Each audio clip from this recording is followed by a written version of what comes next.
এগৰাকী অসমীয়া ছোৱালী আমাৰ ভণ্টিৰ নিচিনা তেখেতে যেতিয়াৰ পৰা নাগাৰা নাম পৰিৱেশন কৰিব আৰম্ভ কৰিলে তেতিয়াৰ পৰা কিন্তু নাগাৰা নামৰ সম্পূৰ্ণ বৈশিষ্ট্য সম্পূৰ্ণ পৰম্পৰা সম্পূৰ্ণ সৌন্দৰ্য কিন্তু তেওঁ ধ্বংস কৰি দিলে।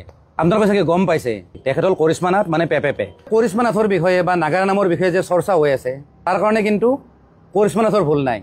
যিখিনি মানুহে বা যিখিনি ৰাইজে কৰিশ্মা নাথক এই যে নাগাৰা নাম পৰিৱেশন কৰিব মাতে তেওঁলোকো কিন্তু দায়ী। কাৰণ চাওক কৰিশ্মা নাথে যেতিয়াৰ পৰা এই নাগাৰা নাম ষ্টাৰ্ট কৰিছে তেতিয়াৰ পৰা কিন্তু তেওঁ বহুৱালি কৰিয়ে আছে, তেওঁ অসভ্যালি কৰি আছে ক'ব গ'লে। কিন্তু তাৰ পিছতো আমাৰ ৰাইজে আমাৰ মানুহবিলাকে কিন্তু তেওঁক বান্দৰ নৃত্য দিবলৈ মাতি আছে। বান্দৰ নৃত্য নহয়, বান্দৰী নৃত্য।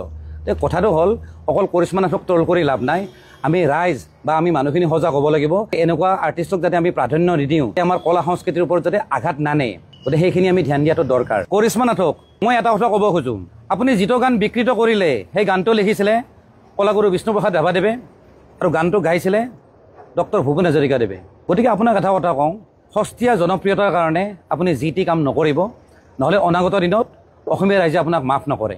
আপুনি কাম কৰি যাওক, ভাল কাম কৰি যাওক। গতিকে ধন্যবাদ।